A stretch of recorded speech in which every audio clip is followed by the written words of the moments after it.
성경을 기록할 때 주제별로 많이 기록을 했어요. 주제별로. 그래서 예루살렘에서 설교했던 강남산 설교를 저기 북쪽 갈릴리 지역에서 산상수훈 쪽에다 갖다 붙여가지고 같이 붙여서 같이 기록해 놓기도 하고, 또 이제 예루살렘에서 전했던 이야기들을, 아니 북쪽 이스라엘에서 있었던 이야기들을 예루살렘 지역에서 강론하실 때 주제별로 하다 보니까 그렇게 붙여넣기도 하고, 그래서 순서가 많이 뒤죽박죽이라는 거죠.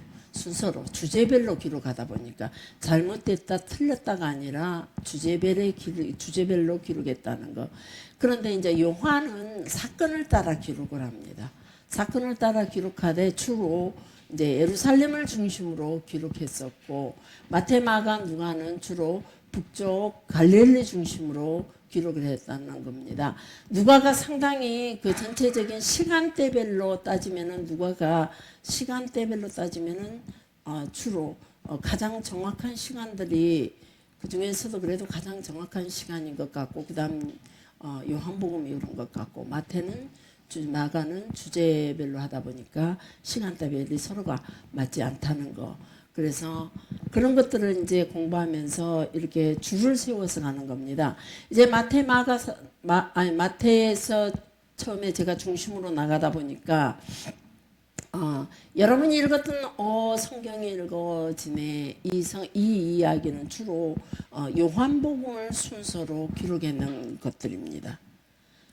성경이 읽어지네 그걸 공부했을 때는 요한복음을 따라 기록된 순서라면, 마태, 마가는 우리가 잘 알고 있는 이스라엘 밥 아카데미 장재일 목사님이 주로 마태를 중심으로 성경을 기록하다 보니까 이제 그렇게 기록하기도 합니다. 그래서 조금 순서가 이렇게 서로가, 제가 공부를 하면서 보니까 여러 가지 책들을 보면서 문헌들을 보면서 공부하다 보니까 왜 이 사람이 이렇게 기록을 했고 이 사람이 이렇게 정반대의 길을 틀리게, 순서가 틀렸고 사건 기록들이 조금씩 다르게 기록됐을까라고 생각해 보니까 바로 주제별과 사건별로 기록되는 것들, 시간대별로 기록된 것들, 이런 것들 때문에 보는 시각과 또 기록하는 시각들이 서로가 달랐다는 겁니다. 자, 그런 것쯤은 이제 어느 정도 그런 것들 따라 생각을 하시고, 이번에는 이제 주로 마태복음에서 5장, 6장, 7장 산상수훈을 끝내고 이제 8장 1절로 들어갑니다. 8장 1절로 들어가 보면은 1절부터 4절 한번 읽어 보시게요. 마태복음 8장 1절부터 4절. 여기서 이제 그 주제별로 하다 보니까 산상수훈, 예수님께서 산에 올라가 가르쳤던 모든 내용, 갈난산에 올라가서 강사를 하신 거, 아니면 저 북쪽 빈들이나 산 위에 올라가서 강의하신 내용들, 강론하신 내용들, 그런 내용들을 한테 모아서 마태복음 5장, 6장, 7장에가 기록되어 있습니다. 그리고 이제 그 마태가 기록하기는 5장, 6장, 7장을 그렇게 기록하고 8장부터는 5장, 6장, 7장 끝처리에 두다 보니까 예수께서 산에서 내려오시니라고 기록해주고 있습니다. 저런 표현들이 맞으면서도 그 순서상은 맞지 않다는 거죠. 자, 그러면 한번 읽어봅시다. 마태복음 8장 1절부터 4절 화면에 나옵니다. 시작. 예수께서 산에서 내려오시니 수많은 무리가 따르니라. 한 나병한 자가 나와 절하며 이르되 주여 원하시면 저를 깨끗하게 하실 수 있나이다 하거늘 예수께서 손을 내밀어 그에게 대시며 이르시되 내가 원하노니 깨끗함을 받으라 하시니 즉시 그의 나병이 깨끗하여진지라. 예수께서 이르시되 산과 아무에게도 이르지 말고 다만 가서 제사장에게 네 몸을 보이고 모세가 명한 예물을 드려 그들에게 입증하라 하시니라. 아멘. 종종 성경을 읽어보면 예수님께서 아무에게도 말하지 말아라, 숨겨라, 그런 내용들이 있습니다.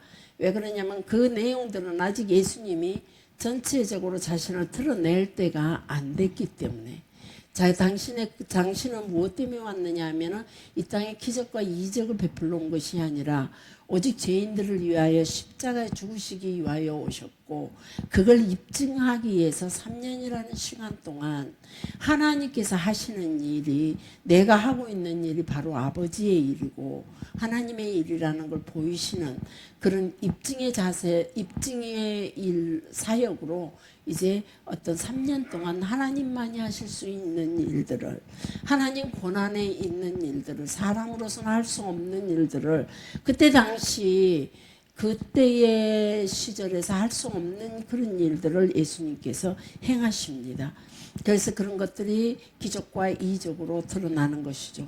그래서 예수님은 오직 무엇을 위하여 오셨냐면, 마지막 예수님이 십자가에 죽으심, 우리 죄를 위하여 십자가에 죽으시고 우리 모든 인생들을 다시 살리시려, 다시 에덴의 회복이 있게 하시고, 에덴의 회복이라는 것은 무엇이냐면 그냥 우리가 에덴 동산에서 하나님 주신 모든 것들을 마음껏 누리고 먹고 이런 자리보다는, 그런 의미의 에덴보다는 하나님을 만나는, 자유롭게 만나는, 아무 때고 만나는, 구약 시간에 보면은 하나님을 만나 에덴에서는 하나님과 첫사람 아담과 하와가 늘 하나님과 함께하는 생활이었습니다.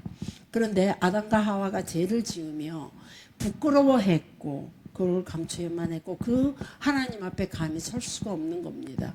부끄러워서 그의 죄로 드러났기에 스스로가 피할 수밖에 없었다는 거죠. 그래서 결국은 그 하나님과의 관계가 에덴에서 떠나게 되면서, 세상으로 떠나게 되면서 하나님의 관계가, 하나님 앞에 있자니 부끄럽고 하나님 앞에 있자니 죄인이고 하나님 앞에 있자니 죄를 지었기에 두려움이 감싸기 때문에, 내가 아마 최 장로님한테 뭔가 죄를 지었다면 최 장로님 만나기가 상당히 어려울 거예요. 그래서 좀 될 수 있는 한 개인적인 만남 안 만났으면 좋겠다. 그러면서 늘 최 장로님을 피하듯이 이 아담과 하와가 또 하나님 앞에 범죄함으로 인해서 하나님의 낯빛을 피할 수밖에 없었다는 거죠. 그래서 세상으로 빠져나갔고 자연스럽게 하나님을 찾기보다는 하나님을 떠나는 삶이 그들의 그냥 삶 속에 자연스럽게 일어나는 현상이 되고 말았다는 거죠. 그래서 그런 삶, 하나님을 떠났던 그들의 삶을 하나님께서는 불쌍히 여기시고 우리 인생들을 불쌍히 여기시고 동물로 통해서 속죄라는 것을 이루게 하시고 다시 하나님을 만날 수 있는 기도를 회복해 줬지만 그도 역시 완전한 회복은 아니라는 겁니다. 그래서 그때부터 사람이 범죄하는 그 순간부터 하나님께서는 창세기 3장 15절 말씀으로 통해서 여자의 후손인 예수 그리스도로 통해서 완전한 회복을 이루어 주셔서 하나님과의 인간의 이 만남이 부끄럼 없이 만날 수 있는 그런 조건 제시해 주시면서 그분으로 통해서 우리가 하나님과 함께 거하는, 하나님과 동행하는, 임마누엘에 계시는 그 하나님과 함께하는 삶을 다시 회복시킬 수 있다는 겁니다. 비록 죄를 지었지만, 비록 우리는 그 죄로 인하여 저주받은 인생이지만 하나님과 함께함으로 인해서 그 하나님이 우주 만물을 창조하셨고 우주 만물의 주인이시기 때문에 그 하나님과 함께할 때 내가 모든 것을 마음껏 누릴 수 있는 하나님의 복, 하나님께서 주시는 평안함, 하나님께서 주시는 모든 것을 마음껏 누릴 수 있는 그런 자리로 우리를 인도해 주셨다는 거죠. 그것이 바로 하나님과 함께하는 삶입니다. 하나님이 우리와 함께 계시다. 예수 그리스도의 탄생으로 통하여 하나님께서 우리 가운데 임마누엘 하셨다. 예수로 통해서 우리를 구원하시고 임마누엘하게 하셨다는 거죠. 하나님과 함께 할 수 있는 길을 열어주셨다. 그래서 하나님과 함께하는 그 길을 열어주시는 길은 오직 예수님께서 우리 대신 속죄 제물이 되어야만 했었거든요. 그래서 그 속죄 제물이 되어서 되는 것이 그 속죄 제물로 이 땅에 오셨다는 거예요. 3년 동안의 기적과 이적을 베풀러 오시는 것이 아니라 병자를 고치러 오신 것이 아니라 빵 5병2어로 통해서 4,000명을 먹이는 그런 기적을 자랑스럽게 드러내고자 오신 것이 아니라 오직 우리를 구원하시고자, 그래서 나는 너희의 하나님, 나는 너희의 구속자, 나는 너희의 메시아를 증거하는 것이, 사람들이 그때 아무리 예언적인 말씀으로 수많은 선지자들 선포했고 하나님께서 친히 말씀하셨던 그 구원자 예수 그리스도가 이 땅에 오셨지만 아무도 그분을 환영하지 않았고 아무도 그분을 인정하지 않았기 때문에 그분에게 하나님의 아들이라는 걸 인정하는 거, 내가 너희의 구원자라는 거, 내가 너희가 하나님과 함께 할 수 있는 그 길을 내가 제시하러 이 땅에 왔다는 걸 보여주는 일이 바로 기적이었고 이적이었다는 거죠. 그래서 예수님께서 아직은 때가 되지 않았기 때문에, 예수님이 아직 그분의 때가 되지 않았다, 때가 이르지 아니하며 아직 때가 아니다, 뭐 저기 베드로 저기 세베대의 아들들이 예수님 그때가 언제입니까? 뭐 그랬을 때도 아직 때가 내 때가 이르지 않았다. 예수의 어머님이 가나 혼인잔치에서도 포도주가 떨어졌다고 얘기했을 때 어머니 아직 내 때가 안 됐습니다. 그거는 무슨 말이냐, 예수님께서 진짜 사역을 하실 때가 안 됐다는 거죠. 당신 자신을 하나님의 아들로서 드러내서 그 마지막 그 구속 사업을 이룰 때가 아직 아니라는 거예요. 그래서 그때가 이르지 아니했다. 내 때가 아직 이르지 아니했다. 그러니 상가 아무에게도 말하지 말아라.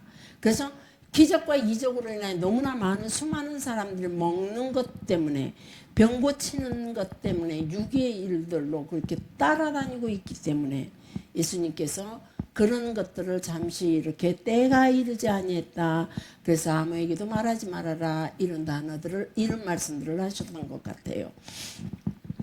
자, 그래서 여기 내용에 보니까 예수님께서 문둥병자를 고치신 내용입니다. 여기서 이 문둥병자가 누구냐라고 하면 베다니 시몬 나사로라는 겁니다. 여기에서 나오는 이 문둥병자는 베다니 시몬 나사로, 누군지 아세요? 성경에 보면 나사로라는 이름이 종종 한 3군데 나옵니다. 그 나사로라는 이름이 나오는데 이 나사로 중에서도 여기 베다니 시몬 나사로는 누구냐면 마리아 마르다의 오빠입니다. 그래서 그래서 그 고대 위생 상태는 형편없이 안 좋았습니다. 특히 그쪽 지역은 물이 귀한, 우리도 어렸을 때 보면은 명절에 한 번씩 목욕을 할 때가 있었습니다. 여름에는 땀을 흘리니까 냇가에 가면 목욕을 했지만 겨울에는 뭐 목욕할 만한 조건도 없었고, 그리고 막 명절이 되면 어떻게든 목욕을 합니다. 특히 노인들은 그것이 더 심했어요. 제가 결혼할 때쯤 돼서, 그때는 저희가 아무 때고 목욕탕이 있었기 때문에 갔지만은 저희 위의 세대의 한 세대 위에 어르신들은요 기어이 명절 때만 목욕을 하시더라고요. 그래서 그런 것들을 보면서, 그래서 그때는 우리나라도 과거에는 그렇게 명절 때만 목욕을 하듯이 이쪽 지역은 우리 지역보다 물이 더 귀한 지역입니다. 그래서 특히 물도 귀한 지역인데다가 건기 기간이 너무 많았어요. 이 지역은. 그러다 보니 건기 기간으로 인해서 몸을 씻는다는 거는 호사스러운 일이라는 거죠. 그래서 잘 씻지 못했기에 어려서부터 이들은 늘 질병에 노출되어 있다는 거죠. 우리 자녀들도 보면은 어렸을 때 제대로 씻기지 않아서 우리 어렸을 때 보면 커면 막 여기가 나중에, 혹시 최 장로님도 그러지 않았나요? 여기가 시커멓게 코 찌질이가 되고 붙어갖고 시커멓게 갖고, 그래도 그걸 제대로 씻기지 못하고 하고 다녔어요. 그래서 늘 여기가 콧자국이 시커멓게 나 있는, 그 옛날에 그 코미디언 신머시기 씨가 여기가 이렇게 콧자국이 나 있듯이 그것이 실제 우리 어렸을 때 우리 주변의 사람들의 모습이 그런 모습을 가졌다는 거죠. 객세지감을 느끼지만 진짜 지금 이 시대 오늘 또 제가 여기 보면서 세월이 너무 빠르게 흐른다 라는 생각을 합니다. 이런 이야기들을 하면은 전혀 우리 저 젊은 세대들이 이해할 수 없는 이야기, 쉽지 왜 그렇게 하고 지냈을까 라고 하지만은 그때 시대는 뭐 왜 굶어서 라면이라도 끓여 먹지 하지만은 뭐 라면은 아예 우리 때 없었을 때고, 우리 어렸을 때는 라면이 없었을 때고, 나중에 전기도 없어서 우리는 호롱불에 살다가 촛불에 살다가 나중에 전기가 초등학교 들어가서 중간쯤 아마 3, 4학년 때부터 저희가 전기가 있었던 것 같아요. 그렇게 살아왔었고, 그렇기 때문에 그런 시대를 살았기 때문에 늘 어려서부터 질병에 노출되어 있다는 거죠.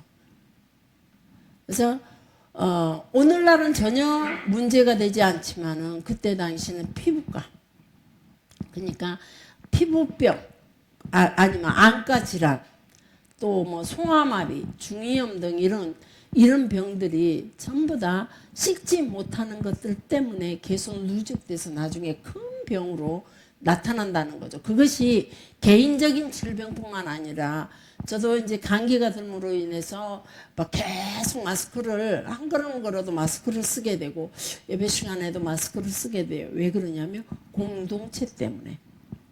그래서 그때 당시는 공동체 삶이었어요. 한 집안에 3대 4대가 살아가는 집안들이었고, 우리가 이미용 권사님네도 보면 한 대, 두 대, 3대 맞죠? 3대죠. 우리 여수 애기들까지 오면은 4대가 되나요? 네. 그렇게 그 가족들이 다 같이 살았으니까.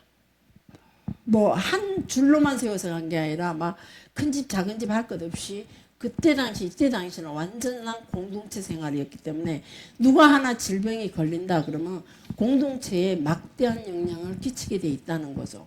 그래서 레위기 13장에 보면 여러 가지 피부병들을 다루고 있으면서 그 모든 피부병들, 피부로 통해 일어나는 모든 발진들과 모든 병들을 다 문둥병이라는 단어로 이제 표현하고 있습니다. 당시 흔했던 어떤 곰팡이균들로 인해서 발생된 걸로 보여요. 모든 피부병들은 보면은 대부분 곰팡이균들로 인해서 발생이 되는 것들이잖아요. 그래서 이 문둥병이 마태복음에도 보면은 네 병을 제사장에게 가서 네 몸을 보이고, 제사장에게 가서 제사장에게 네 몸을 보이라라고 말하고 있습니다. 그래서 이때 성경시대 모든 문둥병자들은 반드시 피부병자들은, 여기서 성경에서 문둥병자로 나왔지만은 이때 당시 성경시대의 모든 피부병자들은 피부병이 발진이 생기면, 색점이 생기면, 몸에 색점이 생기기 시작하면 무조건 코헨, 제사장들을 코헨이라고 불렀어요. 그래서 반드시 제사장들에게 보이도록 되어 있었어요.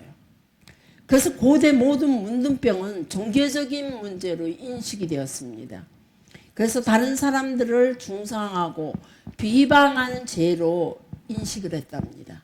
문둥병은. 그래서 다른 사람 흉을 잘 보는 사람, 다른 사람의 불평과 불만을 많이 이야기하는 사람, 또 다른 사람들에게 계속 다른 사람 이야기를 하면서 하는 사람들에게는, 그런 사람들에게 워낙에 피부병이 많았기 때문에, 여러 가지 피부병이 많았기 때문에 그리 말 많은 사람, 좋지 않은 말 많은 사람들에게 일어나는 것이 바로 이런 병들이라는 거죠. 그래서 피부병이 생기면 제사장에게 종교적인 문제로 취급했기 때문에 반드시 제사장에게 보여야 했고, 만약 다른 사람에게 보인다면 그 사람은 형벌을, 다른 사람한테 이미영 권사한테다 먼저 보인다면, 제사장에 보이지 않고 이미영 권사에게 먼저 보인다면은 형벌을 받게 돼 있다는 거죠. 그 정도로 이걸 철저하게 관리 감독했다는 거죠. 종교적인 문제로. 그래서 제사장이 검사하고 문둥병이라 선포하면 그건 문둥병이에요. 잠시 벌레가 물어서 생겼다 할지라도 제사장이 문둥병이라고 하면 문둥병이에요. 그러니까 문둥병을 선포한다면 그 사람은 이제 그때부터 자기가 자기 머리를 가려야 돼요. 자신의 머리를 수건으로 가리든 옷으로 가리든지 자기의 머리를 가리고 다른 사람이 듣도록 저기 있는 사람들이 다 들을 수 있도록 부정하다 부정하다 부정하다 나는 부정하다. 그래서 다른 사람이 나한테 가까이 오지 못하도록 나는 부정한 존재이기 때문에 그래서 내가 피부병이 걸렸는데 이 권사가 내가 쫓겨난다고 해서 짠해가지고 가까이 와서 음식을 준다든지 치료를 해준다든지 그러면 이 권사도 동시에 같이 부정해지는 거죠. 그래서 그 영화를 보면은 문둥병 환자들은 보면은 어느 한 곳에 피부병에 있는 환자들은 어느 한 곳으로 다 모입니다. 모여가지고 그곳에서 음식을 누군가가 갖다 주면 멀리서 지켜보고 있다가 나중에 그 사람이 떠나가고 난 뒤에 보이지 않을 때까지 떠나가고 난 뒤에 기다렸다가 그 음식을 가져다 먹습니다. 그만큼 철저하게 자기 자신을 다른 사람에게서 보호해 줘야 되는 그게 안 되면은 형벌을 받게 되는 거죠. 그래서 그 소리를 듣는 사람들이 자신과 접촉해서 부정해지는 것을 막도록 미리 경고해 주는 것이 자신을 무얼로 덮고 보이지 않게 다른 사람이 나를 보지 않도록 덮고 나는 부정하다라고 선포해야 된다는 거죠. 근데 병이 나았다면 자신의 몸이 정결해진 것을 선포하기에 다시 제사장에게 또 찾아가야 되는 거예요. 그래서 제사장이 정결해졌다고 선포하고 내 죄에서 사함을 얻었다라고 선포해 줘야 그래야 그때부터 정결 작업으로 들어갑니다. 병이 나았다라고 이게 인정을 제사장이 병이 나았다고 인정해 줄 때에 그때부터 이제 정결 작업이 들어갑니다. 문둥병이 나았다면 피부에 일어나는 모든 색정과 어떤 것들이 나았다면 3가지 정결 예식이 진행이 됩니다.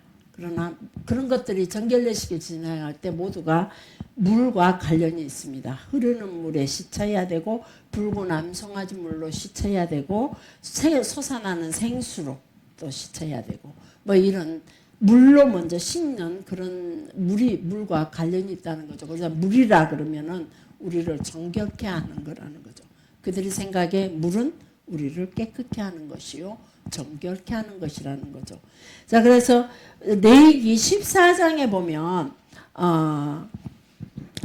제사장이 나았다라고 선포를 하는 순간 이제 그 물에다가 먼저 자기 자신을 정결탕에서 깨끗하게 정결 예식을 한 다음에 그 다음에 두 번째 붉은 암송아지에 물뿌림을 받기 위해서 2마리의 새를 가지고 와야 됩니다. 정결한 새 2마리를. 새를 왜 가지고 오냐? 새가 좀 시끄러워요.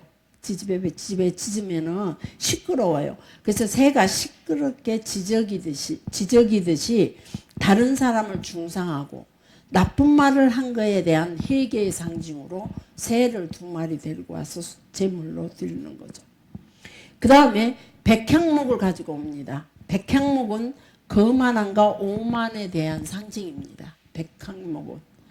그래서 백향목은 곱게 자라거든요. 곱게 자라면서 엄청난 큰 덩치를 가지고 크게 되죠. 그 이염이 보기에도 백향목 나무가 그 이염이 우리나라는 소나무죠.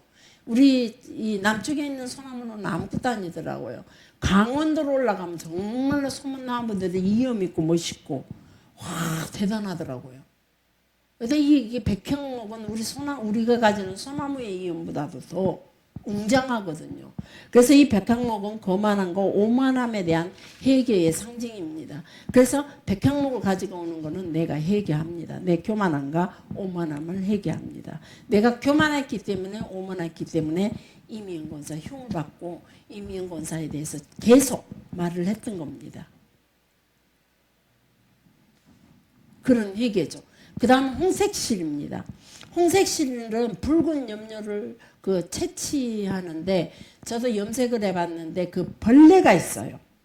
그 벌레를 잡아서 말려가지고 빻아서 그 벌레에서 나오는 빨간 색상으로 이렇게 색깔을 분홍색을 내거든요.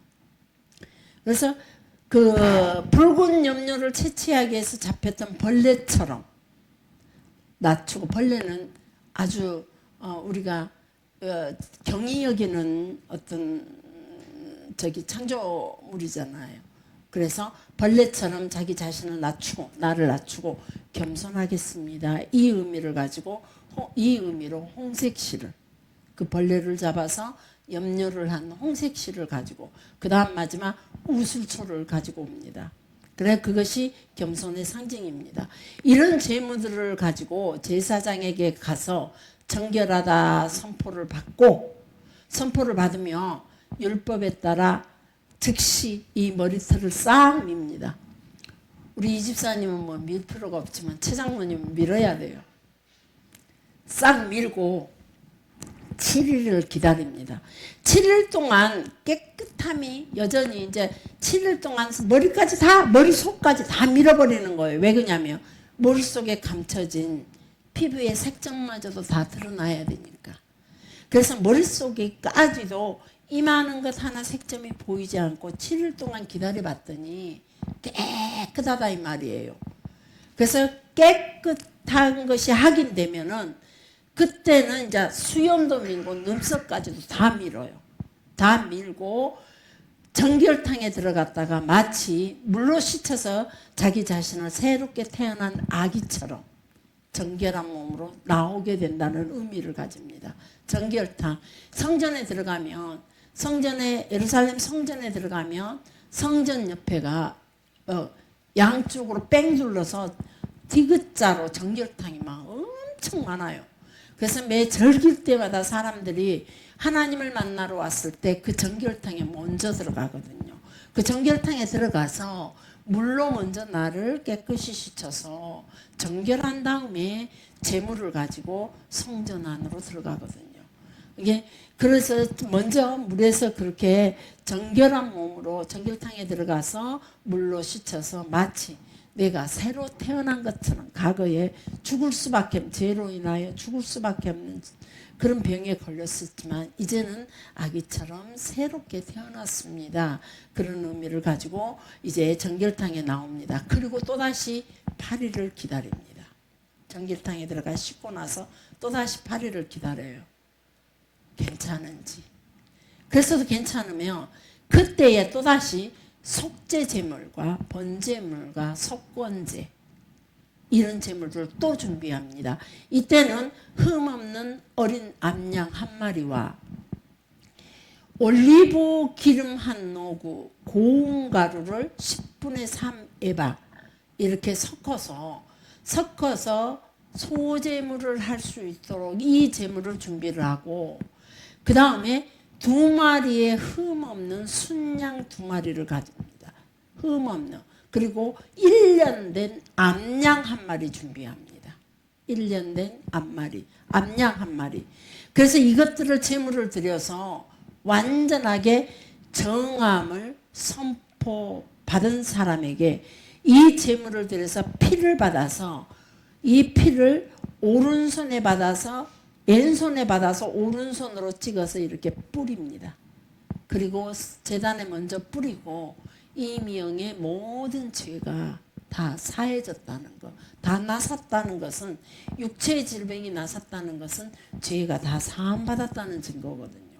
그래서 다 사함받았기에 그 증거로 피를 제단에 뿌리고, 그 다음에 그 질병에 걸렸던 사람 오른쪽 귓부리와 오른쪽 엄지발가락과 오른쪽 손가락에 기름을 각각 그 피를 발라서 바르고 나서 이제 지성소를 향해 7번 부리고, 이제 그것이 이제, 그리고 나서 속건제 어린 순양 1마리 기름 한 녹을 흔들어서 요제를 삼고, 레위기 14장 10절부터 12절까지 한번 읽어보겠습니다.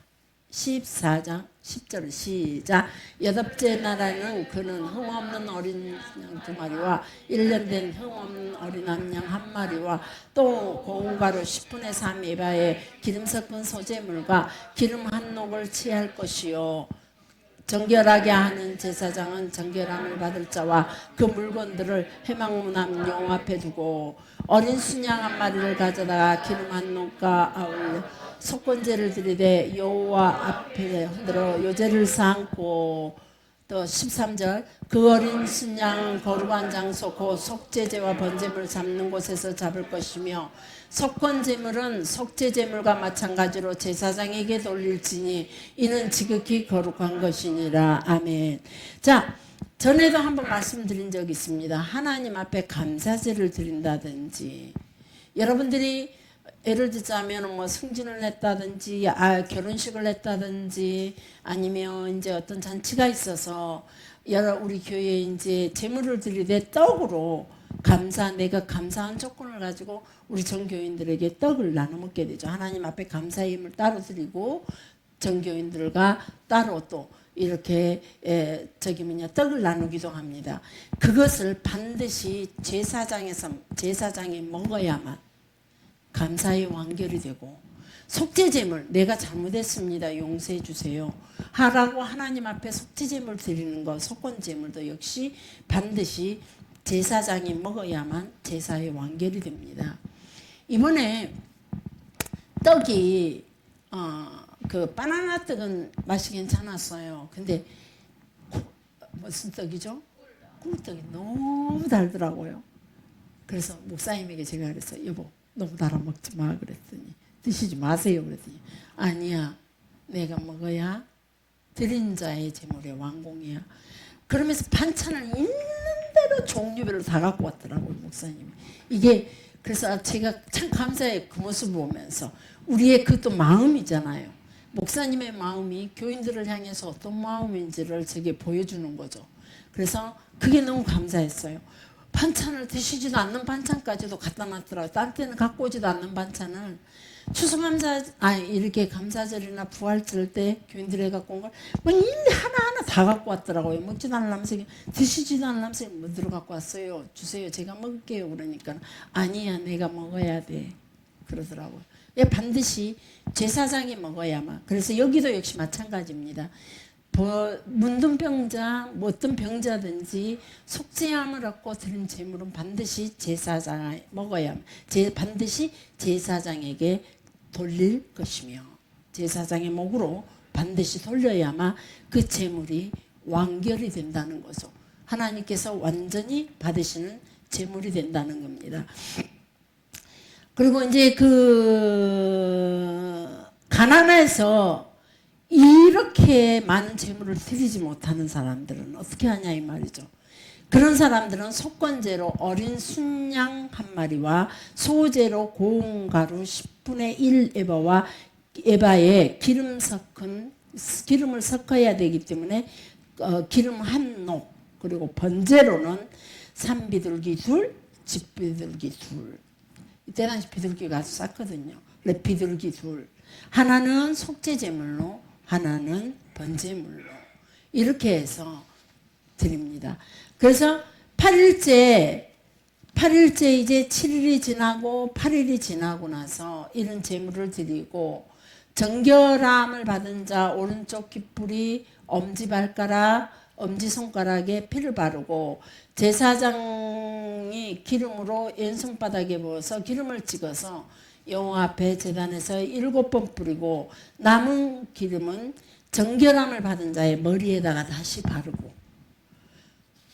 바르고 산비둘기 1마리나 집비둘기 새끼 1마리를 선택해서 속건제 하나는 속죄로 함께 번제로 드리면 됩니다.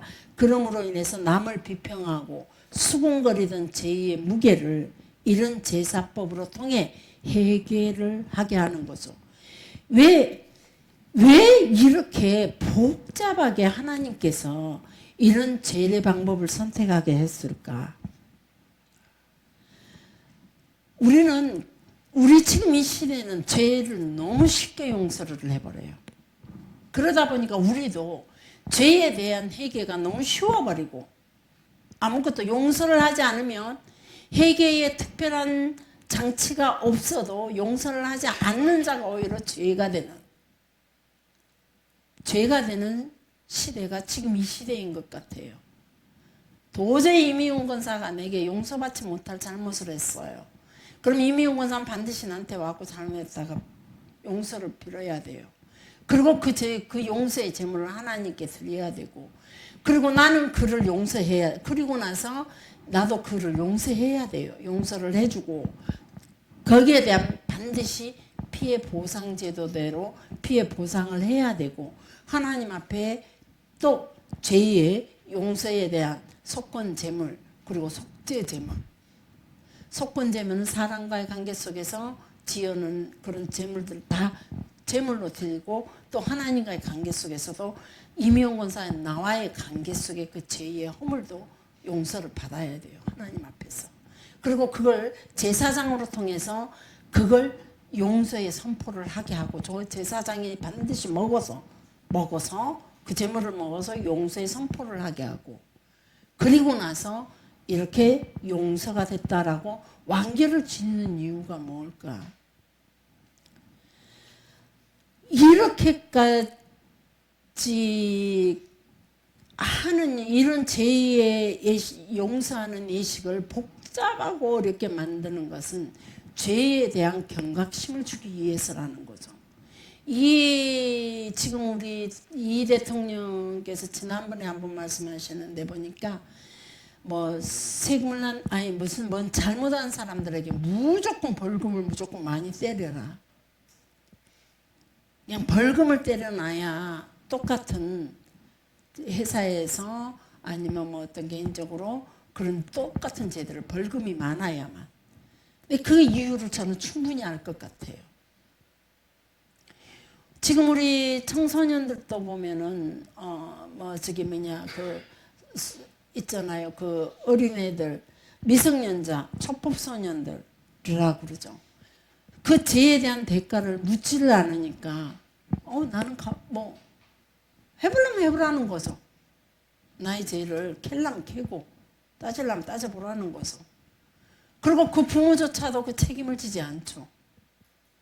우리는 하나님께서는 성경 속에서 우리가 뭔가를 이웃에게 잘못했을 때, 그리고 나와 하나님 관계 속에 범죄했을 때 이렇게 복잡하고 어려운 어떤 예식으로 인해서 기어이 그 죄에 대한 대가를 물으셨고, 그 죄에 대한 보상을 기어이 했고 대가를 치르고, 또 용서받는 길을 1차, 2차, 3차까지 물로 씻어 정하게 했고, 그 다음 제물을 드려서 제물을 드려서 내가 하나님 앞으로부터 용서받은 게 확실해, 이 인정을 받고 나서 다시 제물을 준비해서 하나님 앞에 속건제, 속진제물을 다시 드렸다 이 말이에요. 그 제물이 흠없는 어린 양양 한 마리, 올리브 기름 한 노구와 고운 가루 10분의 3에바 2마리의 흠없는 순양 2마리, 1년 된 낫양 1마리 등을 제물로 먼저 드려서 정함을 선포받은 사람의 정함을 선포받아요. 그것으로 인해서. 그리고 절차를 또 겪어요. 깃뿌리에 피 바르고 제단에 뿌리고, 그것도 그 다음에 그리고 또 속건제와 또 속죄제를 다시 또 준비를 해가지고 또 하나님 앞에 드려요. 그래서 그 죄에 대한 경중을 기어이 물으시고 다시는 그 죄를 짓지 않도록. 그래서 저도 종종 여러분한테 얘기했듯이, 우리가 한 번만 더 그러면 용서하지 않을 거야. 네가 처음이니까 용서하는 거야. 그러다 보니까 2-3번이 용서가 돼요. 그 죄에 대한 대가를 묻지 않는다 이 말이에요. 이것이 사랑이라고 말해요. 그러나 진정한 사랑은 우리의 한 번의 실수에도 반드시 그 대가를 치르는 것이, 우리가 다시는 실수를 하지 않도록 막는 방지책이라는 거죠. 이 성경을, 이걸 문둥병의 결례를 제가 이게 뭐 그냥 문둥병을 낫게 하고 그냥 지나갈 수 있지만 이 갤러를 어떻게 제 용서를 어떻게 제사장에게 보이라 가서 찔릉 보여주고 마느냐 그게 아니라 이미 정결탕에 들어갔다가 또다시 그 이전에 백향목과 홍색실과 또 저기 뭐냐 산새 두 마리와 뭐 우술초 이런 것들을 가지고 제사장에 가서 보이고 그리고 물로 정결탕에 또다시 들어갔다가 또 예물을 또 드리고 그러면서 또 일주일 기다렸다가 괜찮은지 머리를 빡 깎고 일주일 기다려봤다가 또다시 8일을 또 눈썹까지 싹 밀고 또다시 8일을 기다렸다가 이런 어려운 절차, 어려운 시간들 예식으로 통해서 또다시 그리고 반드시 그런 또 조그만 색점에도 무조건 공동체에 영향을 끼치지 않기 위해서 반드시 공동체와 분리했다는 거. 우리 교회들이 큰 교회들이 어느 교회들이 성장하려고 보면 꼭 사단이 역사예요. 공동체를 분리시키는. 반드시 싸움을 붙이게 만들고 교회가 뭐 이렇게 교인들과 목회자들 사이에 싸움을 붙이게 만들고 오해를 사게 만들고 사람이란 살면서 실수하지 않을 수 없거든요. 실수도 할 수 있고 잘못 판단도 할 수 있고 그래서 그런 것들로 인해서 실수하고 잘못 판단하고 이런 것들로 인해서 서로가 용서하지 못하고 이렇게 문제가 생기고 나눠지고 했을 때 우리는 철저하게 우리 자신 스스로가 교회 공동체를 지키기 위하여 구약 시대처럼 막 이렇게 쫓겨나고 밀어내고 뭐 몇 차례 걸쳐서 정결 예식을 제사장에게 가서 먼저 보이고 그 다음에 정결탕에 들어가고 뭐 이렇게 하고 뭐 준비하는 일은 재를 태워서 재를 뿌려서 내가 그 재를 해서 그 잿물에다가 잿물로 나를 다시 씻어서 정결케 하고 이런 순서들이 엄청 막 복잡하거든요. 다 여러분에게 오늘 얘기하지 않았지만 이런 것들을 보면서 정말로 하나님께서는 우리 인생들 속에 하나님의 나라 공동체 속에 죄가 이만큼이라도 없기를 얼마나 철저하게 하나님의 백성들을 이런 예식으로 통해서 보호하고 지키려고 하셨는지 그걸 보면서 우리는 너무 쉽게 사는구나. 천국 들어가기가 쉽지 않겠구나. 물론 예수 그리스도로 이렇게 복잡했던 죄의 문제를 예수 그리스도의 단 한 번 죽으심으로 이미 우리는 다 용서함 받았다 이 말이에요. 믿는 자들은 이미 다 용서함을 받았어요. 그렇지만 용서함 받았다면 또다시 예수 그리스도 사람을 그전에는 동물과 여러 가지 우리 삶 속에 주어지는 우리에게 주어지는 삶의 여건들을 가지고 우리가 용서를 비는 정결 예식을 행했지만 하나님 당신을 죽여서 당신 친히 이 땅에 오셔서 멸시와 천대를 받으시고 친히 목숨을 다해서 그 십자가에 못 박혀 죽으시고 우리를 살 길을 열어주셨는데 우리는 너무 쉽게 이 예수님의 죽음을 너무 쉽게 이용하고 악용하고 있지는 않은 건지 많이 묵상했습니다. 얼마나 이렇게 어렵게 제 용서를 위해서 철저하게 하나님께서 이렇게까지 하셨는지 우리는 구원이라는 걸 너무 쉽게 생각하고 있지는 않은가. 구원이라는 문제를 믿음으로 구원한다. 이것이 믿음으로 구원에 이르는 겁니다. 구원을 믿음으로 구원에 이르는 겁니다. 믿음의 삶이 매 순간마다 그 믿음의 삶이 우리에게 보여져야 된다는 것을 제가 안타까운 것은 어떤 목사님들이 종종 이런 이야기를 사모님 여기서는 저도 교회 가면 경건해요. 이런 농담도 안 해요. 교회에서는. 누가 교회에서 그런 농담했다가는 쫓겨나게 해요. 이런 농담도 안 해요.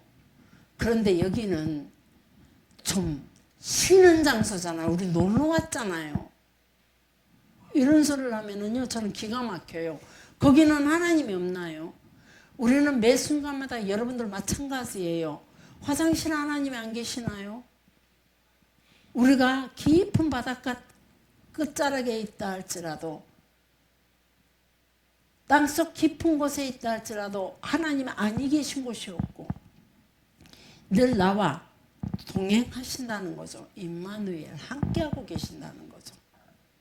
그 함께하시는 그 하나님을 우리가 너무 경홀히 여기는 거 아닌가? 하나님을 너무 멸시하지는 않는 건가?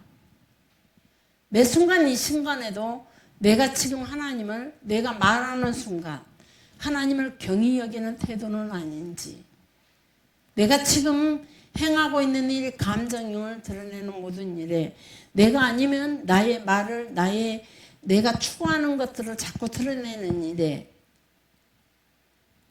이게 혹시 하나님을 경히 여기는 행동은 아닌지, 우리는 매 순간 내 자신을 철저하게 돌아봐야 된다는 거죠.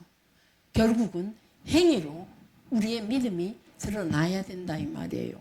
이 믿음의 삶이 하나님의 나라 갈 때까지, 구원을 완결시킬 때까지 우리의 삶이, 이 믿음의 삶이, 주님을 따라가는 삶이, 주님을 따르는 것이 믿음이에요. 그러면은 주님을 따라가는 것은 생각으로만 따라가는 게 아니거든요. 마음으로 따라가는 게 아니에요. 여러분들이 매주마다 말씀을 듣고 목장 예배에 가서 여러분이 말씀을 나누는 거, 이거는 생각으로만 주일날 설교를 듣고 생각으로만 끝을 아무 유익이 없는 거예요. 행위로 그 하나님의 말씀을 지키면서 느끼고 하나님이 함께 하셨던 그 시간들, 내가 주님과 함께 하고자 했던 그 시간들을 나누는 것이 바로 은혜 나누기거든요.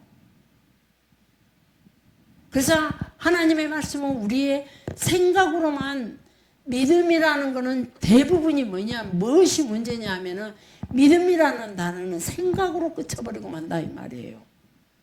내가 오늘 이 권사한테 잘못했지만 하나님 내 믿음으로 구원 얻는다 그래서 내가 예수를 믿으니까 구원 얻는 거야. 새벽 예배 마치고 지나가다가 호박한댕이 봤더니 너무 탐스러워. 아버지가 이 땅에 주신 비를 주셨고 땅을 주셨고, 그래서 봄, 여름, 가을, 겨울을 주셨고, 그래서 그걸로 인해 열매 맺게 했으니 이건 우리 아버지 거야. 뚝 따갖고 가서 먹고. 이런 것들이, 그래서 그런 것들은 우리에게 결코 행위로 주님을 따르는 삶이 아니다 이 말이에요. 주님을 따르는 삶은 무엇이냐? 하나님의 말 계명을 이루는 삶이 주님을 따르는 삶이잖아요. 그냥 이유도 묻지 않고 내가 손해를 볼지라도 내게 조금은 불합리한 일일 것 같지만은, 그리고 혹시 또 일반적인 세상 삶 속에서 도저히 용납될 수 없는 일을 할지라도 주께서 주신 계명이라면 무조건 반드시 순종하고 따라가는 것이 믿음이에요. 이 생각으로만 끼치는 게, 마음으로만 가지고 있는 거는 믿음 절대 아니라는 거죠. 우리의 걸음걸음이 계명이 무엇인지, 우리 손으로 하는 모든 일이 계명이 어떤 건지, 우리의 행위로 통해 계명이 어떤 건지를 찾고 실패하지만, 가다가 중간 감정에 넘어질 수도 있지만, 가다가 행여나 세상을 바라보면서 세상의 동경에서 한눈 팔다가 내가 조금 벗어날 수도 있지만, 그래도 이내 말씀을 기억하고 그분의 계명을 기억하고, 내가 그분의 계명 바운드라인 밖으로 나갔네 느껴지고, 바르게 또 그 계명을 기억하고 그 안으로 돌아서는 게 믿음이에요. 예수님을 인정하는 거거든요. 그게 하나님을 인정하는 거예요. 이게 믿음이지, 내 생각 속에서 내 마음속에서 가지고 있는 거는, 지식으로 가지고 있는 거는 지식에 불과하였고, 그 지식은 사람을 교만하게 만들고, 그 지식은 결국은 사람을 멸망시켜, 죽음의 길로 멸망시키는 지름길이라, 앞잡이라 그랬어요. 멸망의 선봉이요 앞잡이라. 그래서 우리가 이만큼 구약 성경 때 왜 하나님께서 이렇게도 철저하게 당신의 나라, 당신의 백성들에게 정결을 요구했을까? 바로 이 정결의 삶을 우리가 이루지 않는 한 하나님은 너무 거룩하고 깨끗하신 분이시기에 하나님은 우리와 함께하고 싶어도 함께할 수가 없는 거예요. 그리고 우리 스스로가 죄를 지었으니 부끄러워서 주님을 떠나는 거예요. 주님이 너 나가 밀어내는 게 아니라 우리 스스로가 떳떳지 못한 거예요. 여러분들이 실수하면 제 앞에서 정말로 회복할 수 없는 실수하면 다 떠나더라고요. 부끄러워서 떠나는 거예요. 핑계는 되지만. 근데 저는 하나님 앞에 감사해요. 저는 여러분들한테 치명적인 실수를 할지라도 떠날 수가 없더라고요. 저는 그래서 감사해요. 아무데나 성전이 있다고요? 아니요. 거기 있는 하나님에는 가서 감추고 가는 거잖아요. 결국 가면을 쓰고. 이 부끄러운 일을 해결하지 못하고 다른 자리로 가는 거잖아요. 그래서 결코 구원이 없다는 거죠. 철저하게 우리는 우리 공동체 안에서 우리 자신을 우리가 제대로 볼 수 있어야 된다는 거예요. 떠나는 자는 자기가 부끄러워서 떠나요. 나도 떠나고 싶을 때 많아요. 떠날 수가 없더라고요. 죽으나 사나 찾아오니 보기가 부끄러워도 그냥 한숨씩 지사님 오셨어요? 이 집사님 보기가 너무 부끄러워도 이 권사 보기가 너무 부끄러워서 떠날 수가 없으니까 그냥 막 이 자존심 고개가면서 그러면서 와요. 저도 실수하고 저도 잘못 판단할 때가 있으니까. 그래서 구원이 있는 거예요.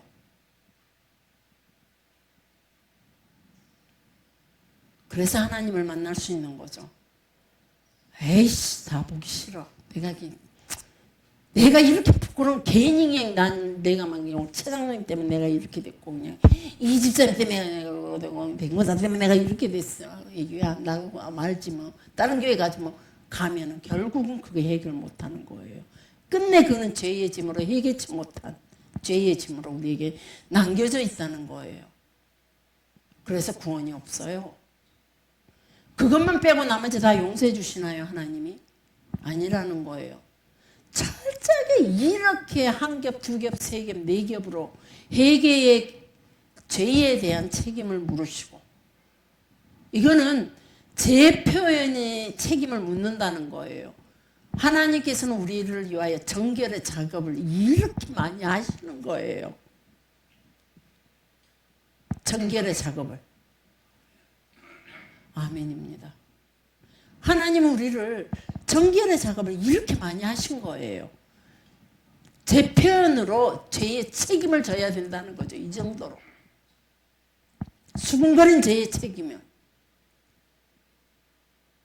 누군가를 비방했던 그 죄의 책임을 반드시 이렇게 져야 된다는 거죠.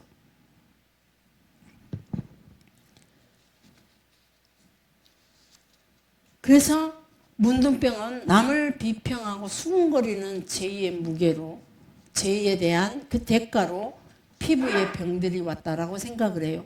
엄밀히 따지면 우리가 생각해 봤을 때 저희 여러분들과 함께 얘기했듯이 뭐 그때 당시는 보건 부분에서 우리가 너무 정결치 않는 환경 속에서 살았기 때문에 그런 병이 오기가 쉬운 시대였다는 거죠. 그래서 피부병을 통해 죄와 연결을 시켜가면서 이들은 피부병을 통해 아니면 여러 가지 질병으로 통해서 죄와 연결을 시켜요. 그래서 예수님께서 중풍병자를 고치실 때도 내 죄사함을 받았느니라 라고 얘기를 해요. 그리고 문둥병자를 고치시고 제사장에게 모세가 명한 예물을 드려 가서 입증해라. 그러면은 그 많은 재물들을 가지고 가서 이 한 차례, 두 차례, 세 차례, 네 차례 입증을 계속해 나가는 거죠. 씻어야 되고 가지고 간 예물을 가지고 재를 태워서 그 재를 가지고 몸에다 먼저 묻혀서 그 깨끗게 먼저 해야 되고 그리고 나서 재물을 드려서 또 그리고 나서 또 재물을 드리고 그 다음에 또 물로 깨끗이 또 전기탕에 들어 씻고서 또 깨끗게 하는 의식을 치르고 그리고 일주일 기다렸다가 머리까지 다 깎고 일주일 기다렸다가 또 다시 또 재물을 드리고 또 8일을 기다렸다가 또다시 이런 순서들이 얼마나 철저하게 하나님께서는 우리의 삶 속에서 죄의 문제를 건져라라고. 그래서 우리가 그 죄의 문제에 관해서 정말로 우리는 하나님 앞에서 이런 철저한 지금이라도 우리는 그랬으면 좋겠다라는 생각을 해요. 왜 그러냐면 나부터가 그래야지. 이 죄의 문제에 관해서 이렇게 철저하게 누가 말하지 않아도 내 스스로가 하나님과의 관계 속에서 철저하게 이 문제를 이런 식으로 어떤 방식으로든지 내가 내 죄 문제는 내가 풀어가야겠구나. 내가 푼다 그러니까 구원이 내게 있는 건 아니에요. 내가 예수님의 규례와 계명 안에서 행한다 이 말이에요. 그 다음에 이제 나오는 사건이 뭐냐면 누가복음 7장 2절부터 10절, 마태복음 8장 5절부터 13절, 요한복음 4장 43절에서 54절, 로마 백부장의 종이 병들어서 죽게 됩니다. 유대인 장로 몇 사람을 이 로마의 백부장이니까 100명의 부하를 거느린 사람이죠. 천부장은 1000명의 부하고. 그래서 이 사람이 유대인 장로들을 섭외를 해가지고 예수님께 장로들 메시지를 예수님께 보냅니다. 오셔서 내 아들 좀 살려주세요. 그러자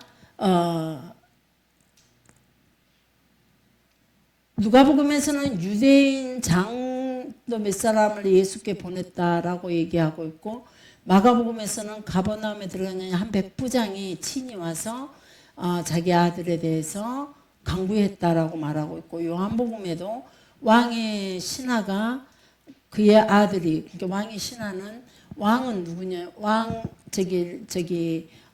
에돔 왕을 말합니다. 에돔 왕이라면은 이쪽에가 헤롯 가문을 말하고 있습니다. 왕의 신하 백부장이 그 아들이 가버나움에서 병이 들어서 그래서 한쪽에서는 종을 보냈다라고 말하고 한쪽은 친히 백부장이 왔다라고도 말하고 있습니다. 자, 근데 가라 내 아들이 살아있다라고 예수님께서 말씀하신 거 보면은 친히 유대인 장로들과 함께 예수님을 만날 수 있도록 통로를 만드는 것 같아요. 그래서 만나서 내 아들을 고쳐주십시오라고 얘기했을 때 예수님께서 이방인들을 고쳐주시는 거 여기 백부장은 로마의 백부장입니다. 그러면은 로마의 백부장이라면 로마 사람이라는 거죠. 이방인이라는 거예요.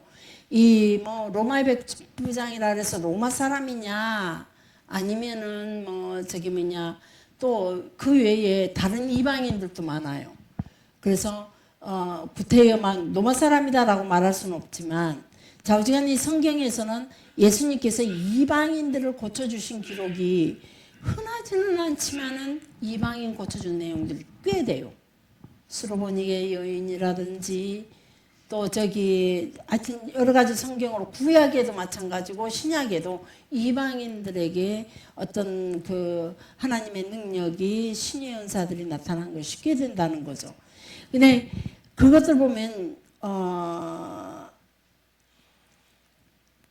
예수님께서 자발적으로 찾아가서 그들의 병을 고쳐준 것보다도 그들이 예수님 앞으로 찾아왔다는 거죠. 예수님 앞으로 찾아왔고 예수님 앞으로 찾아올 때 이 특히 백부장에게 예수님께서 하시는 말씀 뭐라 말씀하시냐면은 히브리인들보다도 더 뛰어난 믿음이라고 말씀하고 계십니다. 이 말을 들었을 때 히브리인들은 어떻게 생각을 했을까? 어떻게 생각했을까를 한번 생각해 봤습니다. 자, 예수님 오늘 이 자리에 오셔서 김복심 상무보다도 이은찬 집사 믿으면 훨씬 크다. 그럼 저 겁나 자존심 상할 것 같아요.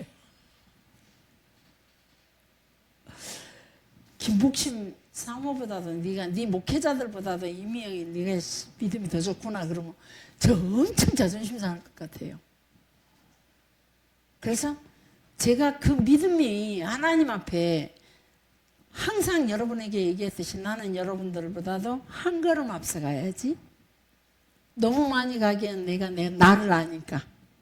내가 너무 미련하고 너무 나약하고 나도 그러지만은 그래도 내가 하나님께 향한 그 믿음을 내가 누구보다도 우리 교회에서 그리고 나와 만나는 그 어떤 사람보다도 더 나은 믿음을 보였으면 좋겠다라는 생각을 해요.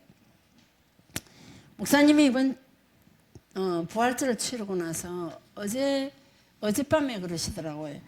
끝내 병원을 안 가고 버티고 이겼구만 그러시더라고요. 감기가 엄청 심했거든요. 저녁으로 잠을 못 잤어요. 10분 간격으로 일어났어요. 밤마다. 일어나면 10분 지나고 일어나면 5분 지나고 일어나면 10분 지나고 막 못 견디는 거예요. 코, 입, 막 이런 것들이. 그래서 끝내 병원 안 갔어요. 왜 그냥 또 나와서 기도하고 이럴 때 보면 또 버텨지더라고요. 그래서 저는 느꼈어요. 여기서 마음이구나. 힘들다. 오늘만큼은 내가 쉬어야지. 이러면 그냥 무너지더라고요. 안 돼.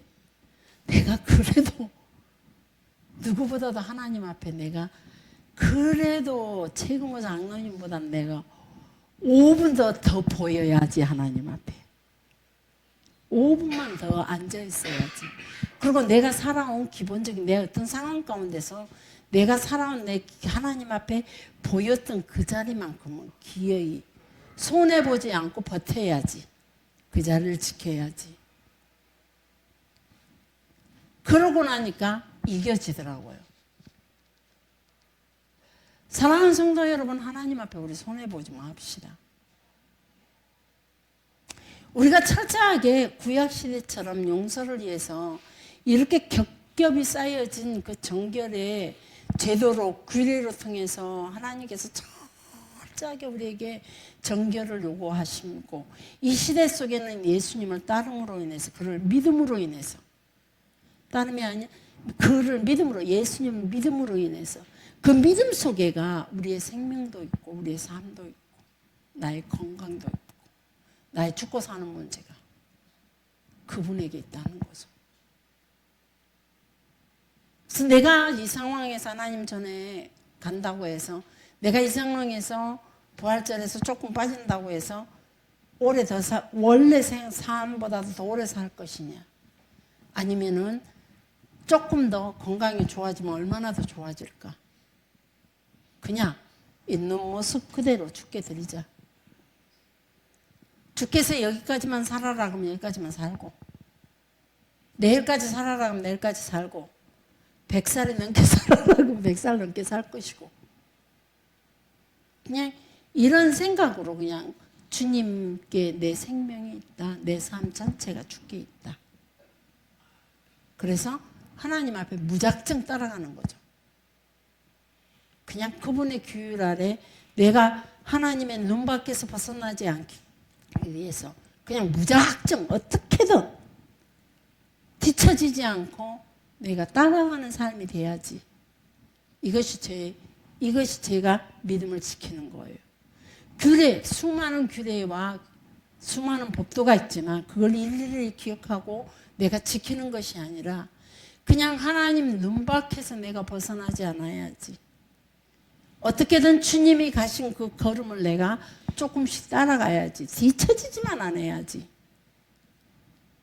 내가 누구보다도 앞장서서 제가 성지순례 가면은요 항상 가이드 옆에를 따라다녀요. 그래서 전부 다 노트를 제가 성지순례 가면 노트를 적어요. 물론 이제 세미나도 가면 최고 앞자리에 가고 무조건 적기 시작해요. 그래서 그 노트를 요구하시는 분들이 많았죠. 사모님 노트 좀 꼭 저한테 보내주세요. 복사해서 보내주세요. 그 노트를 당장 줘라 그러면 안 돼요. 제가 글을 엉망으로 썼어요. 제가 못 주거든요. 저만의 기호가 있고 그러니까 다 적으려고 보니까 기호를 사용하기도 하죠. 그래서 그 못 준다 그러면은 집에 가서 정리하시면 반드시 그거 복사해 주시면 제가 필요한 돈 보내드리겠습니다. 그냥 뭐 돈 받을 거 없이 복사는 해서 보내요. 그러면 막 선물들이 막 박스로 오더라고요. 어떤 분은 뭐 책을 한 박스 사서 보내시기도 하더라고요. 저 그 책 필요 없는데 제가 좋아하는 책은 아니더라고요. 근데 그렇게 하시는 분들도 계셨어요. 어찌됐건 제가 하나님 앞에 어찌됐건 남들보다는 앞서가자예요. 조금만 더. 비록 세상 속에서 내가 가지고 있는 뭐 여러 가지로 조건들이 누구보다도 모자란 사람이지만 하나님 앞에만큼은 내가 그래도 내가 살아왔던 내 최선의 삶에서 절대 벗어나지 말자. 이 자리를 끝까지 지키되 조금 더 현재의 삶보다는 조금 더 나은 삶을 못 들을지라도 나의 지금까지 들었던 최선이라고 들었던 삶에서 더 나아지지는 않을지라도 이 자리만큼은 어떻게든 버텨보자예요. 이것이 제 믿음이에요. 그래서 벗어나지 않으려고 애를 쓰고 벗어났다가도 고사히 또 금세 하나님 앞에 서려고 애를 쓰고 또 부끄럽지만 늘 또 설 수 없을 만큼 기운 빠지고 절망이 될 때도 있지만 도로 그 끝까지 그 자리를 붙잡고 버티려고 애를 쓰는 거죠. 이게 믿음입니다. 믿음은 바라는 것들의 실상이요 보이지 않는 것들의 증거라라고 말했습니다. 믿음이 없이는 하나님을 기쁘게 하지 못한다 그랬습니다. 여러분의 생각과 마음으로 가지고 있는 이 믿음은 폐기 처분하셔야 됩니다. 생각과 마음으로만 가지고 있다면 그러나 그것이 그 믿음이 반드시 주님을 따르는데 확연한 증거가 된다면 그 믿음은 여러분들은 하나님을 기쁘시게 할 것이고 그 믿음은 여러분들에게 하나님께 반드시 상을 주실 거라는 겁니다. 믿는 자들에게는 반드시 표적이 따릅니다. 함께하는 표적. 지난번에 목장 예배를 갔더니 어떤 분이 이런 고백을 하더라고요. 표적이 있다는데 자기는 그런 특별한 표적이 없었지만 이제는 그 표적이 뭔지 삶 속에서 생각만 해도 하나님께서 이런 표적들을 주신다는 것들이 뭔지 조금씩 알 것 같다라고 말씀하시더라고요. 이 믿음이 이제 조금씩 이렇게 하나님께 보여지는 믿음이 시작이 됐다는 거죠. 그럼 성경에서는 전부 다 믿는 이방인들을 고치는 거 보면은 예수님께서 이방인들을 고치는 거 보면 그들을 아무나 고쳐주는 것이 아니라 믿음을 보시고라고 말씀하십니다. 믿음. 마음의 생각의 믿음일까요? 그 생각의 믿음 부자 청년은 돌아갔습니다. 마음으로만 가지고 있던 그의 믿음을 그는 평생 동안 계명을 어기지 않았고 살아왔지만 율법과 계명을 지키며 살아왔지만은 그는 그 믿음을 가지고 그런 걸 가지고 있었지만 하나님께 향한 그 믿음은 없었다는 겁니다. 율법의 규례는 가지고 있었지만 그래서 결국은 뒤돌아갔습니다. 주님을 떠났습니다. 중풍병자 주님을 만난 적 없지만 그리고 스스로 주님을 찾지 않았고 친구들에 의해서 그래서 그 친구들의 믿음을 보시고 중풍병자에게 내 죄사함을 얻었다라고 말하십니다. 그래서 주님은 우리에게 기적을 보이시고 이적을 보이시고 내 삶을 에덴으로 회복하시는 모든 조건은 바로 믿음이라는 겁니다. 그 믿음은 다시 한번 반복하지만 생각으로가 아닌 마음에 담은 믿음이 아니라는 겁니다. 우리는 마음의 심령이 중요하다고 생각합니다. 그렇죠. 그러나 이 담고만 있는 것은 아닙니다. 심령이 가득하지를 못해. 여러분들은 그 믿음이 심령에 가득한 거다고 착각하고 있지만 그것이 밖으로 드러나지 않는 것은요, 심령이 아직도 덜 찼기 때문입니다. 차면은 저절로 흘러넘치게 돼 있거든요. 끝까지 어떻게든 흘러넘쳐서, 이 믿음이 흘러넘쳐서 아파도 속상해도 절망이 와도 너무 세상이 즐거워도 너무 그 희락으로 인해서 내가 너무 그쪽이 좋아도 끝까지 주님 손을 붙잡고 따라가는 것이 믿음입니다. 이 믿음이 가득 차게 되면 세상을 보고 견눈질을 하고 따라갈 수 있지만, 보고 그 내가 실수로 넘어갈 수도 있지만 끝내 주께 향한 그 믿음은 주님께로 바로 곧 이내 태수와 돌아서서 주님을 따라가게 돼 있다는 겁니다. 이들이 가지고 있는 이 믿음은, 이방인들이 가지고 있는 이 믿음, 백부장이 가지고 있는 믿음은 바로 이거라는 거죠. 이만한 믿음을 찾을 수가 없다. 비록 그가 이방인이지만, 왕의 신하로 들어와서 이방인으로 있지만 그는 주께 향한 그 믿음이 있었다는 거죠. 그래서 믿는 자들에게는 표적이 따르고, 풍랑이는 바다에서 두려워하는 제자들에게, 제자들이 얼마나 예수 믿었기에 따라다녔습니다. 그러나 그들도 역시 생각으로 마음으로 뿐이었습니다. 그들이 진짜 예수님을 따라다니는 것은 세상의 조건, 예수님이 떡을 먹여줬기 때문이요, 나중에 새 나라와 새 국가를 건설했을 때 그들이 따라다닌 그 믿음은 진정한 예수님을 향한 구원의 믿음이 아니었다는 거죠. 하늘나라의 아버지가 원하는 그 믿음이 아니었다는 거죠. 그래서 제자들에게 너희 믿음이 어디 있느냐, 풍랑이는 배 안에서 두려워할 때 너희 믿음이 어디가 있느냐라고 책망하십니다. 조그만 일에 두려움이 온다면 어디서 믿음을 떨어뜨렸는지, 내 믿음 어디 갔지? 조그만 일에도 모든 걸 포기하고 싶다며, 믿음을 포기하고 싶다며 먼저 생각하십시오. 내 믿음을 어디다 버렸지? 믿음이 좋아서 절대 신앙을 포기하는 거 아닙니다. 떠난 사람들이 종종 전도라가면, 나도 과거에 교회 다녔어요. 지금도 하나님을 믿어요. 웃기고 있네요. 따르지 않으면서 무슨 믿어요? 당신이 가고 있는 거는 하나님을 떠난 작업이라고. 그래서 마지막 길이 이미 넓은 길로 향해 편하고 좋은 길 찾아갔잖아요. 그 길의 끝은 어디라고요? 멸망이에요. 자기도 따라요. 좁은 길이, 넓은 길, 좁은 길을. 당신은 좁은 길을 선택하지 않았습니다. 에베사의 길을. 당신은 세상에 좋은 걸 쫓아갔어요. 편한 걸 쫓아갔어요. 그 길의 끝은 멸망이에요. 어째서 당신에게 믿음이 있어요? 함부로 믿음 있다 말하지 마세요. 믿음 있다며 이번 주 바로 교회 나가세요. 당신이 다니는 교회 나가십시오. 여러분, 내 믿음이 확고하다면 불신자들의 모든 말들이 우리가 충분한 하나님께서 할 말을 생각나게 하고 가르쳐 주더라니까요. 전 내가 상당히 똑똑하다라고 생각을 해요. 제가 똑똑한 거 아니에요. 저는 엄청 둔했어요.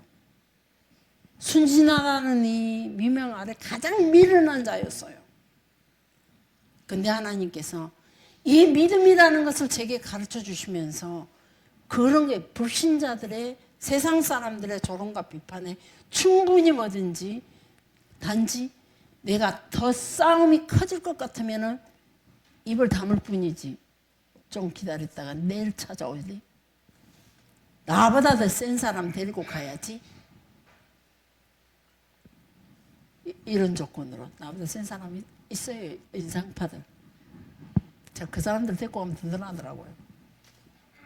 나 대신 싸워줄 거 아니에요. 근데 막상 가보니까 안 싸워줍니다. 뒤에 저만큼 서 있더라고요. 그리고 막 소리 지르니까 빠져나가 버리더라고요. 결국은 혼자 싸우게 되더라고. 가보니까 그 좀 야속하긴 했어요. 그러나 우리가 하나님께서 저는 믿어요. 반드시 기도하면서 가요. 저도 두려워요. 근자리에 가면서 두려운데 하나님 어떻게 할까요?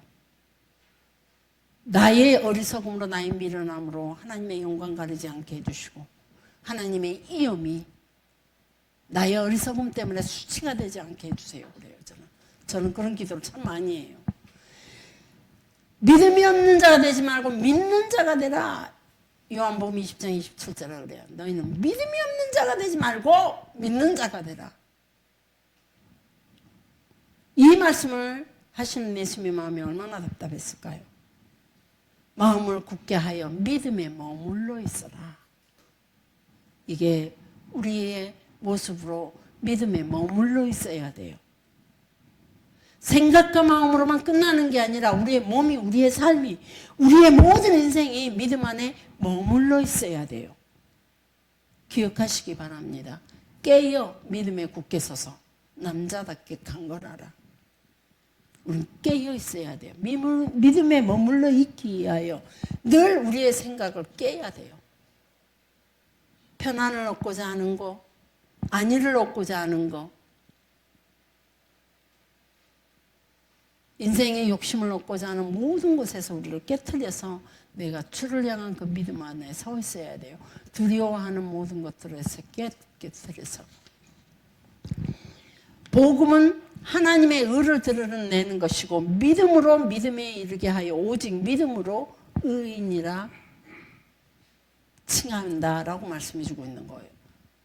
율법의 행위로 의로운 것이 아니라 믿음으로 의롭게 된다. 이것이 현재 한국교회를 가장 망하게 한 가장 귀한 말씀이면 이게 모든 로마서와 성경의 초점이면서도 이 말씀이 모든 기독교인들을 망하게 하는 말씀으로 변환시켜놨어요. 선악과처럼. 믿음, 생각으로만 멈춰버리고.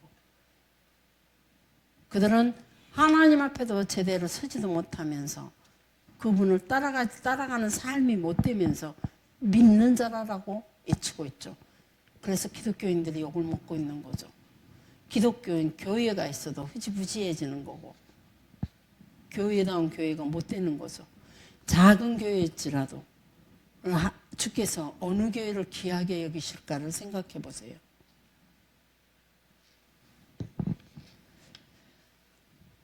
너희에게는 믿음 안에 있는가? 너희 자신을 시험하라 봐라. 고린도후서 13장 5절 말씀에 사도 바울 스님 말해요. 오늘 저도 여러분에게 물어봐요. 너희는 믿음 안에 있는가? 너희 자신을 시험하라 보라. 어떤 상황 가운데서도 주님을 꼭 붙잡고 따라가고 있는지 부끄러워도 아담과 하와가 이런 말씀들을 준비하면서 혹시 이런 생각을 해봤어요. 여러분도 뭐 이게 이제 끝까지 막 파고들 생각은 아닙니다. 그러나 아담과 하와가 하와에게 하나님께서 그들 죄를 짓고 나무 사이에 숨었어요. 나뭇잎으로 옷을 입고 숨었어요. 그런 아담과 하와에게 하나님이 찾아오셨어요. 아담아 네가 어디 있느냐. 예, 부끄러워서 우리가 벗었으므로 부끄러워서 숨었나이다. 여호와의 낯을 피하여 숨어있나이다. 그랬을 때 하나님께서 짐승을 잡아서 그에게 가죽옷을 입혀줬어요. 이때 아담이 부끄러워하지 아니하고 회개하고 돌아섰더라면 에덴에 머물지 않았을까?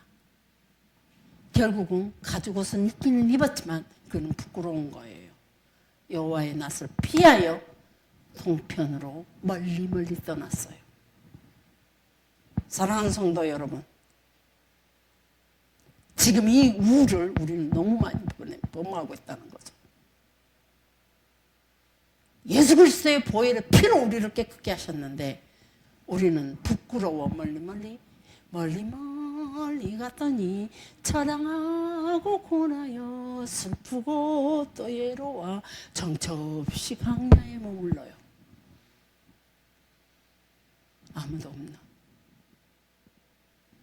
우리가 우리 자신에게 믿음이 있는지 없는지, 믿음이 없이 우리가 그러면서 말씀하시고 겨자씨만한 믿음이 있으면 이게 우리에게 와 사모님 믿음 대단해요. 커보면 우리 사모님 엄청 믿음 커요. 말이 안 되는 소리예요. 우리에게 겨자씨만한 믿음인데 겨자씨만한 믿음이 뭐예요? 겨자씨, 겨자나무 우리 갓씨 아시죠? 갓씨예요, 갓씨. 갓씨만 해요. 이 갓씨만한 이 씨만한 이 믿음만 있어도 이 산을 바다로 옮기운다 그랬어요. 뿌리째 뽑아서 바다에 심기운다 그랬어요. 믿음이 크냐 작냐가 문제가 아니에요. 믿음이 있느냐 없느냐예요. 아직은 제 믿음이 거기까지 안 커요. 이것도 거짓말이에요. 하지 마세요. 사용하지 마세요. 믿음이 없어서예요. 그냥 안 되는 건 내게 믿음이 없는 거예요. 아직은 내가 거기까지 조금 이제 믿음이 커요. 이 쓸데없는 소리 하지 마세요. 그것도 거짓말이에요. 그냥 믿음이 없는 거예요. 아직 겨자씨만한 믿음이 있어도 기적이 있다 이 말이에요. 그래서 믿음이 있느냐 없느냐예요. 너희에게 믿음이 크냐 작으냐가 아니라. 구약에서 믿음이라는 단어는 3번 나와요. 삼상이라든지 다니엘, 하박국에서 나와요. 의인은 믿음으로 살리라 이 단어가. 근데 신약에서는 믿음이라는 단어가 230번이나 나와요.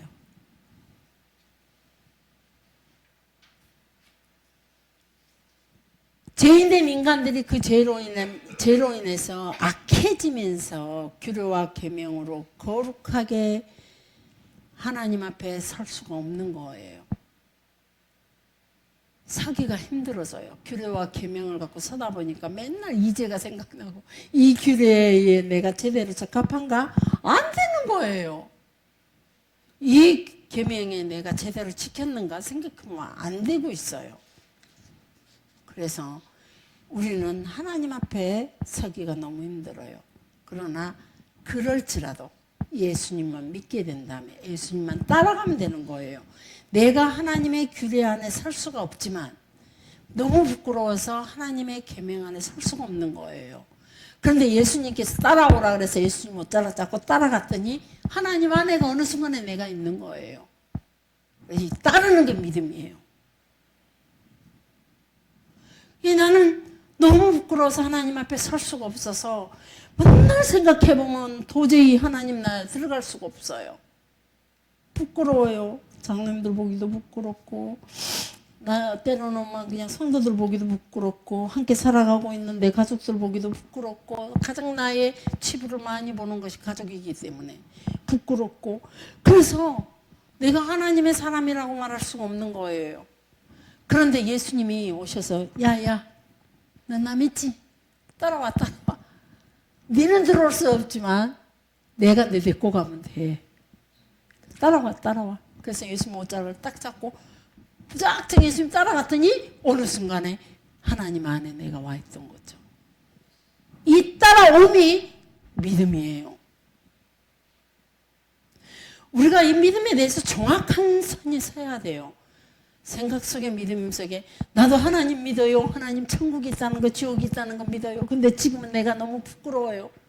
나도 하나님 믿어요. 나를 위해서 예수님이 이 땅에 오셨다는 거. 그러지만 내가 지금은 바빠요. 이 땅에 주어진 삶을 내게 줬잖아요. 그 일을 살기에 바빠요. 그게 나중에요. 이건 믿음이 아니죠. 그냥 부끄러워서 갈 수가 없어요. 이 권사가 만날 나만 보고 이거 사모님 옛날에 저게 잘못했네 그 소리만 하는 것 같아. 눈빛만 봐도. 그래서 못 가겠어요. 이것도 믿음 아니에요. 그냥 이 권사가 그럴지라도 하나님이 예수님이 야 나 따라와. 그러고도 그냥 예수님 따라 쫄래 따라왔어요. 그랬더니 여기 믿음이에요. 우리 이런 믿음의 삶을 사시게요. 그래서 주님을 따르는 삶이 어떤 건지는 늘 말씀을 들으면서 우리가 그 말씀을 가지고 우리 속에다가 계속 내 자신을 비춰보면서 맞춰가는 거죠.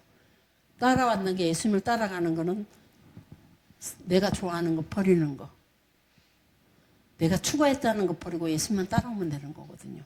무조건 내가 안일하게 생각했고 내가 평안이라고 생각했던 내 삶의 터전에서도 내가 벗어나는 거죠. 그냥 예수님만 따라오는 거니까. 이 믿음이 여러분에게 정확히 서기를 원합니다. 그래서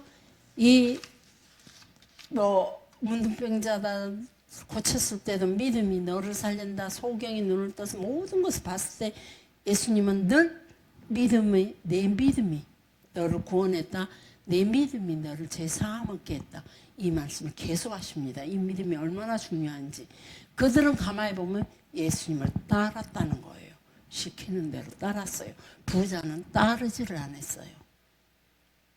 그걸 따를 수가 없어요. 왜 그냥 내 삶의 터전이 내게 너무 중요했기에. 나의 안일함과 나를 희락하게 만드는 것, 나를 쾌락하게 만드는 것, 나를 평온하게 만드는 것 너무 중요했기 때문에 아직 예수님을 따르기에는 이 부자 청년이 믿음이 없었던 거죠. 기도하겠습니다. 살아계신 아버지